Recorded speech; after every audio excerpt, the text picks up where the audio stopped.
Hello and welcome back to a non-podcast video on the Boys and Polos YouTube channel. I'm Paul and I'm here with Gavin, and this is a little bit of a different video, like you said. Not a podcast video, but just some big questions that we're just gonna talk about, debate about, probably scream a lot, yell at each other, probably get very angry. I'm probably gonna throw my chair across the room at least once. It seems to happen at least once a video. every time there's a question. Yeah, anytime there's a question and it doesn't go Spurs' way. Oh you know, yeah, that's the chair goes across the room. The rollback to that transfer market game when I almost put a hole in my wall by throwing my chair across the room. That's when it all started. That was hilarious. Oh my god. But let's get right back in. Let's get into it. Ready? First big question. Will anyone besides Manchester City have a good chance to win the cup? No. Doesn't matter how many games United wins or how many games Leicester wins. Nobody has a chance. I mean, how many points is it now? Bro, it's just depressing to look at. If we're being honest, it's just depressing. It's more than 10. It's 14 points. They've played one more game, but it's 14 points. That's just like, all right, just for some reference, they're 20 points above 5th place West Ham. Yeah. They're gone. They're just gone. They've won the cup. The way they're playing, it's just like they didn't even, honestly, against United, they didn't even play that awful. They just could not convert. Yeah. Man. I hate this. I hate this so much. Why do City have to win? They got too much money. Yeah. Like, take money off of them. Nobody likes them. How did Chelsea spending $200 million something dollars not because they don't know how to spend money. That's why. That was stupid. Waste. That was nobody else has chance. The most interesting part right now is who's gonna get the 4th spot. Honestly. It's who's going to get that 4th spot in Champions League and who's going to get that Europa League spot. Yeah, that's definitely. Because Chelsea has a game up on West Ham, Everton, and Spurs, who are all within 5 points. Yeah, there's so many teams that can easily take that spot. There's a lot of teams battling it out. And then, Liverpool's 7 points down of Chelsea with a game up. Like, they've played one more game. So. Mm-hmm. Yeah, it's not looking good for them. Yeah, but regarding City, it's just depressing, bro. I wish we had, remember the times when we were like, oh, this is going to be so exciting. There's so many teams in it. Oh, even if you're in 7th, you still have a chance to take 1st. And it's like, oh my. I feel like it started going downhill when Southampton got bad. That's when it started going downhill. Yeah. I mean, it was only downhill from there. But it's like. Why? Why does City always have to win? Why do they have so much money? I hate these years where it's like one team just runs away with it and it takes the competition for first out of it. Yeah. But, I mean, it's still been a great season. And, hey, you can't talk a ton about this because United, how many championships do you guys have? I don't know. I have an empty – we have no silverware, so. Let me check. How many – I know we have 20 English you won 20 English Cup titles, but let me see how many Premier League titles they have. League titles. Does Manchester United have? I think it's 14 or something. 13. And I'm pretty sure all of them are with Sir Alex Ferguson. So yeah. I don't care what you say. All right, I'm putting this question. We're putting this question right now. Who is the best coach to ever coach in the Premier League? Sir Alex Ferguson. Thank you. I just wanted to hear that. The most decorated is Mourinho, but Sir Alex Ferguson is going to be the best. He's the best. Okay, major honors for Spurs. Football League champions, 1950 to 1951. 1960-1961. FA Cup winners, 1901. 1920-1921. Wow. 1960-1961. 1961-1962. 1966-1967. 1980-1981. 1981-1982. 1990-1991. Football League Cup winners. I don't know why that's different than Football League champions, but 1970, 1971, 72, 98, 2007. All right. So Europa 2007. European Cup winners, Oh, 1962. UEFA Cup winners, which is Champions League, 1971 and 1983. You won a Champions League? What? I guess UEFA Cup winners. I think that's the same. But Football League Division II champions, 1990, 1919, 1920, 1949, 1950. I'm looking it up. Have Spurs ever won the Champions League? I don't know. Yeah, if it was okay, they officially did called in Champions- 1963, the UEFA Club competition, which is Yeah. technically. I don't know if it was actually called Champions League. Back It then, wasn't. but It wasn't the something. Champions League that we know today, but it was. And we've got the FA Charity Shield winners, the big things. 1920, 1951, 1961, 1962, 1967, 1981, and 1991. Our roast meat most recent trophy was 2007 Football League Cup winners. Oh yeah. Wow. Oh yeah. We were very, very, very young. That. Yeah, and then there's like a bunch of random ones.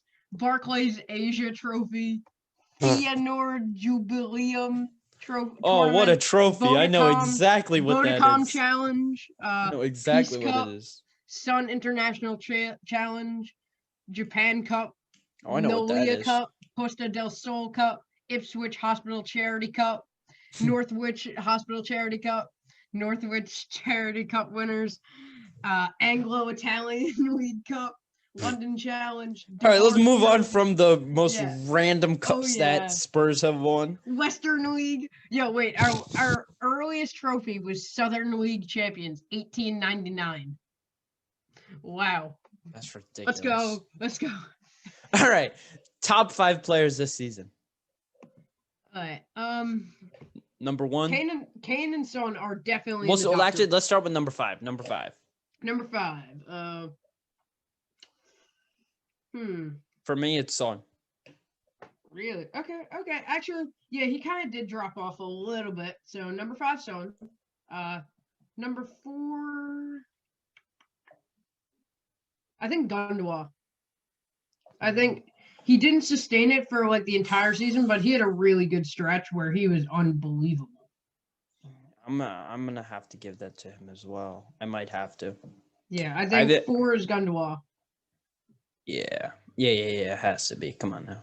Yeah. 3. I'm giving that to Harry Kane.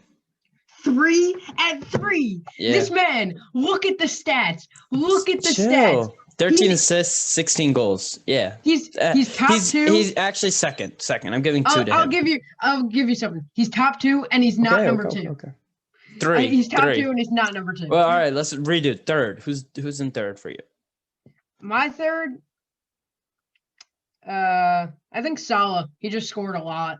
Like he's leading the league in goals. That's all I'm gonna say. Mine. Ooh, this is a weird one because there's so many good players this season, but I want to say Suchek. I don't know why. That's really random. That's No way. So random. He's a great player, but I don't think he's top 5 this season. I don't know who else I could consider top. Like, who would be third in that Okay, situation? here, wait. Okay, I think it's solid just because of the goals, but I think that's just it. No, mine is De Bruyne.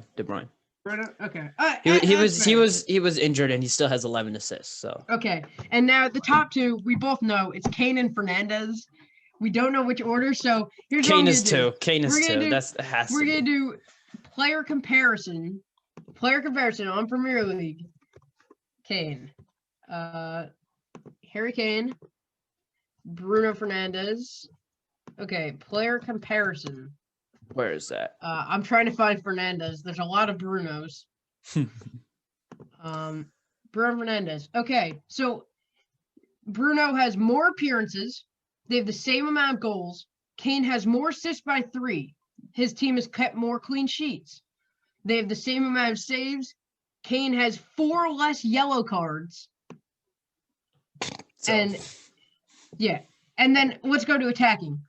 Kane has a higher goals per match, more minutes per goal, more shots on target, less shots off. Oh wait, Bruno is more or less has less shots off target.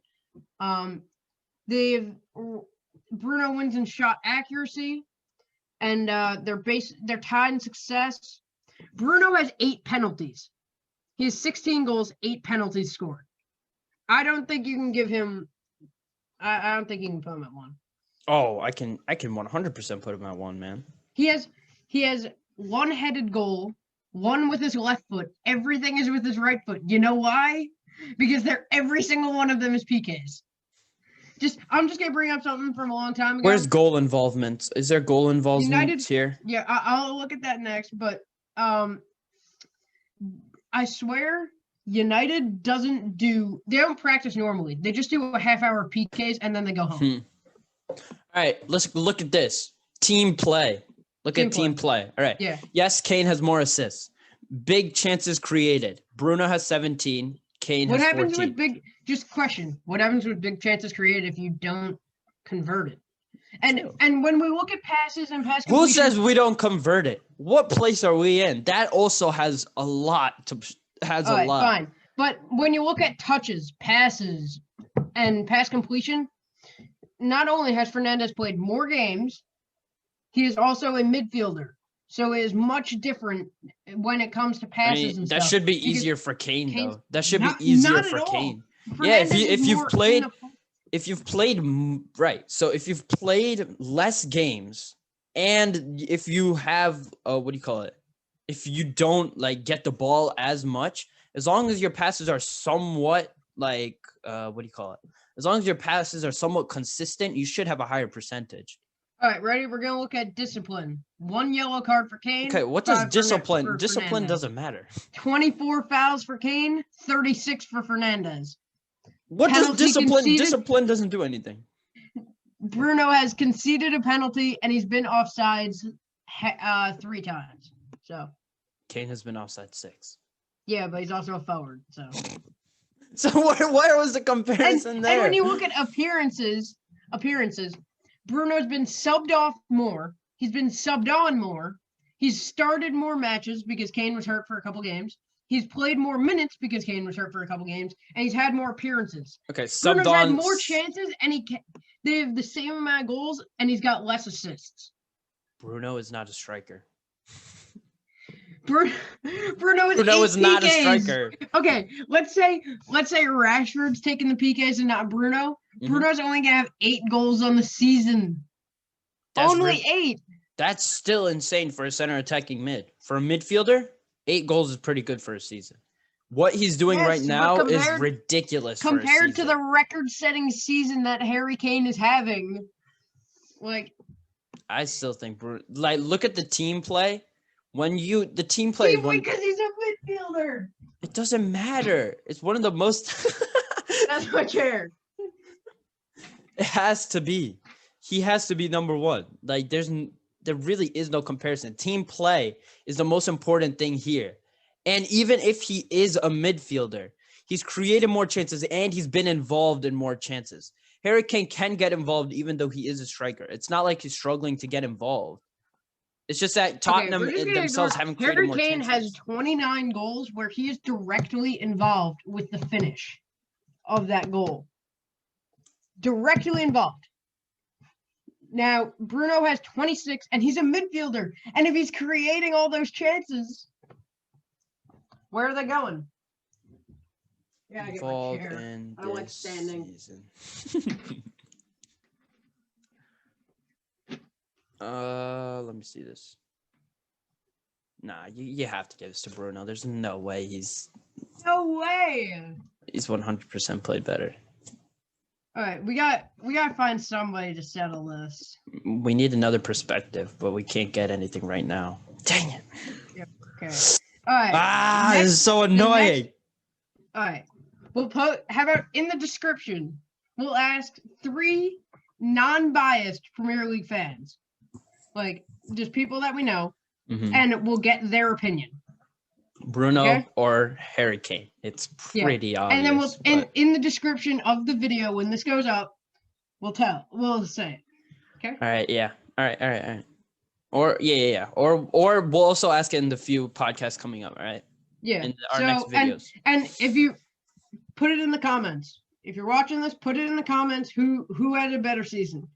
It's Kane. No, he's no, number. it's not. He's No, it is Kane not. is top 2, and he's not number 2. It's not Kane. It is not Kane. It will never be Kane this season. It is impossible for Kane.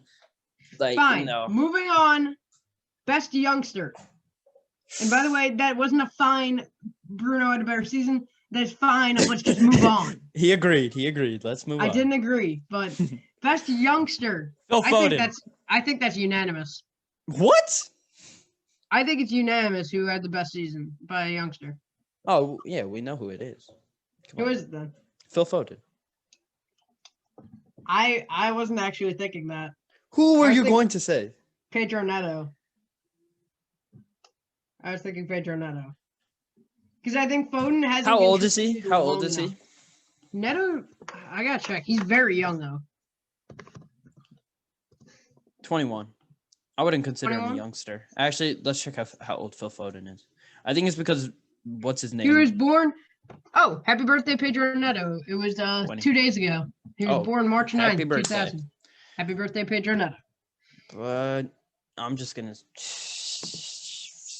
I think Pedro Neto has kept up a consistent way the entire season. And who else does he really have around him? I mean, his mentor and best player on the team, Raul Jimenez, has been out with a skull fracture the entire season. Like, that guy has had to carry the torch. And look at where Wolves is in the table. I mean, that guy has done everything for his team. He's a beast. Yeah. All right, here's my issue with him. I just feel like Phil Foden and like when you're watching him, right? Phil Foden has taken advantage of his play, right? He obviously has limited play time because of the people surrounding him, but when he plays, he makes a huge difference. But also, look at all the help he has to make those huge plays. He is one of the best he's a top 2 manager in the world right now in Guardiola. Klopp and Guardiola are top 2. I think that's pretty unanimous. Yeah, this season, but, 100%. But you know, it's a toss up between those two. But he's got the best manager. Let's just say for now, Guardiola's the best manager. He's got one of the best players in the world, Kevin De Bruyne. He's got Gundogan, who we already put at 4 for the top 5 players, and De Bruyne at 3. And De Bruyne was out for a long time, and we still put him at 3. He's just that good. And, like, he's had so many more weapons. And what has Neto had? Dendonker, or whatever it is? Nah, you have Adama to. Traore? Wait, hold up. Oh, wait. Let me just do this season only. Okay, 6 goals, 5 assists, and 22 appearances. Comparing them? Yeah. Let me compare them, actually. That's probably smarter. I wasn't comparing them before. Player comparison. Yeah, there we go. Premier League, let's get it. What's his name? Foden. Philly Foden.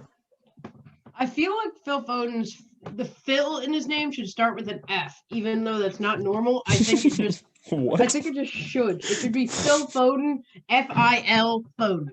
Where I did think that come that's from? just how it should be. Okay, but there's also that debate of Saka, but I don't feel like he can be. Okay, no, I don't think he was involved for long enough. it's Phil Foden. Really? He has 6 less, right? So Neto has 28 appearances. Foden has 22. Foden has 6 goals. Neto has 5, and they both have the same number of assists at 5. I still don't know because I feel like Pedro just does more for his team. Go to team play. Yeah, I'm going team play right now. Big chances created, 8, but that's expected because he's played more games and he's got more playing time. So let me check how many playing time they have. And also, just to note. Oh my God! Yeah, no, you can't even compare this right now because Neto has 1,000 more minutes. I mean, you're trying to compare Fernandez to Kane when Fernandez has 1,000 more minutes.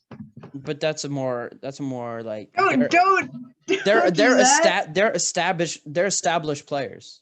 And also, Pedro Neto is like Pedro Neto is 5'8", 137, and this guy's holding off big, like strong defenders. Yeah, okay. No, we can't talk about size like that because there's so many players who do that. So that's not really. Right. Well, I still think Pedro Neto is a better player. I think that guy's a beast. And Foden got put into a perfect situation, if I could speak correctly. I think Foden got put into a perfect situation, and Neto got thrown to the wolves. See what I did there? No. See, Neto got thrown to the wolves. God. Neto, I think this is the opposite. Neto didn't really have high expectations, right? So he's like, it's that situation where you don't have as much pressure as Foden has, as Foden is supposed to be the future of England. Foden is supposed to go into one of the best teams in the world and play and compete on their level. Neto has none of that pressure on him. Neto can play freely, play however he wants. And considering that, Foden has played better. Less games, less minutes, more goals, same amount of assists. And they play around the same position. So you can't say anything about positioning because they both are wingers or play attacking. All right, fine. Let's just call it a draw because I feel like Neto has just done so much for his team. He has carried that entire team through their best player going down with a horrific injury.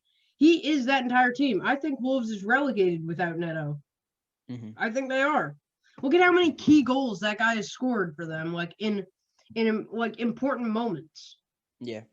Like you could plug in literally anybody else off City's bench for Phil Foden, and they would still do great because that's just City. Yeah.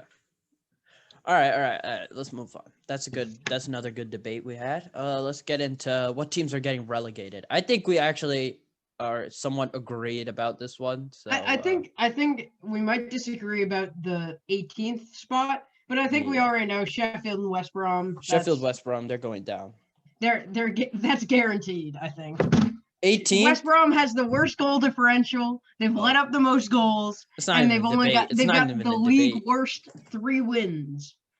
3 wins. I feel so bad. But I don't think it's Fulham. I think neither of us. Fulham are going up. I think can stay. I still think it's Newcastle. I do as well. Okay, really? I thought the other day you said it was like Brighton or something, but I feel like Brighton's defense can handle it to stay in the Premier League. I feel like Newcastle are going down. So yeah, bye-bye Brighton's Newcastle. Got a lot of work to do, but I think they stay up for now. Yeah, their defense is strong enough to stay in this Premier League right now, in my opinion. Yep. Okay, well, that was a quick one. Yeah, that was quick. I mean, we both agreed, so. All right, next one. I think we might agree on this one as well. Maybe. This is a good controversial one. You like VAR or no? Should VAR be in the Premier League? I think it should. I think it's smart. I think it helps. I think there's a lot of goals that were just cheap and needed VAR to call them back. I think VAR helps. I think they use it too much in some situations, like where a guy is literally offside by a hair. Like, I think that's just too much. But I think it's important, like, if they're like laying down and the ref can't see it and the guy like hits it in with his hand, you got to be able to see that.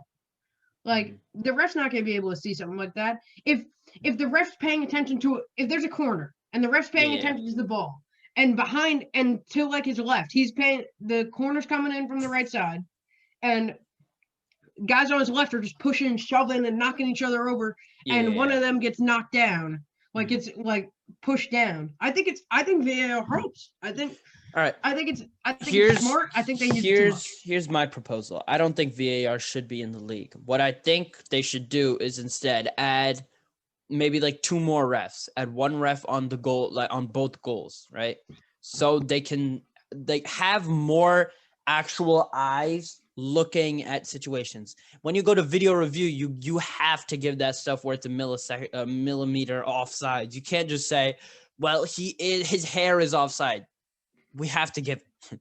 If you see he is even the slightest bit offside in the replay, you have to give it, right? You can't just say he's like an inch offside, but let's just give it, because that's not gonna work. Nobody's gonna like that. I think it's better if, because personally, it's too strict, and you can't really change the strictness. I agree that they use it too much, but I think it's helpful. I think it's, I mean, it does help, but I feel like, if a ref misses a call, you ever watch a baseball game and watch an ump call a ball on one that's literally right down the middle? Yeah.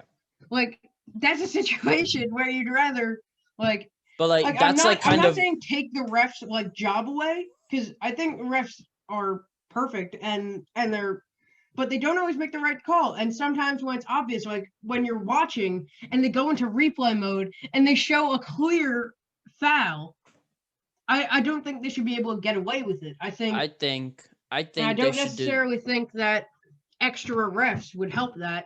I think VAR they use it too much, but I think it helps. It overall improves the league.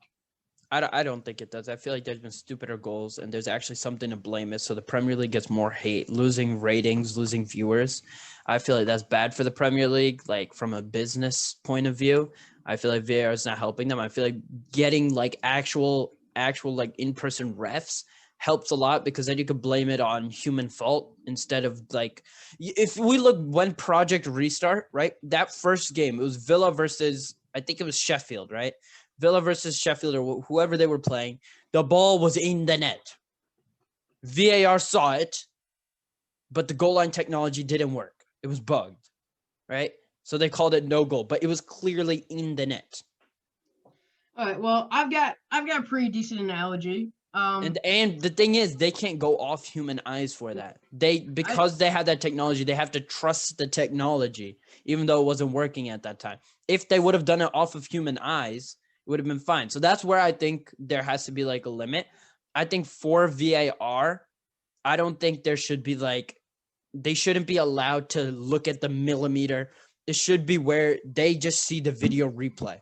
You know what I mean? I think there should, you know what I think? There should be a time limit on how long they're allowed to look at the VAR, 30 seconds something to get to pick out pieces. But if they don't see it, they don't see it. But I think my best analogy for this is in the NFL. You know when it goes through the guy's hands, but they trap it on the ground, for a catch. And the refs don't see it. I'm a Giants fan, and I'm thinking back to the Giants-Cowboys game. Probably nobody will understand this, but Dante Pettis caught a first down, but he didn't catch it at all. Yeah. Mike McCarthy, the Cowboys coach, didn't challenge the play, even though it was a clear drop. I mean, I'm not complaining because Giants got a first down out of it, but it was a clear drop, and that's where something where they need to review it.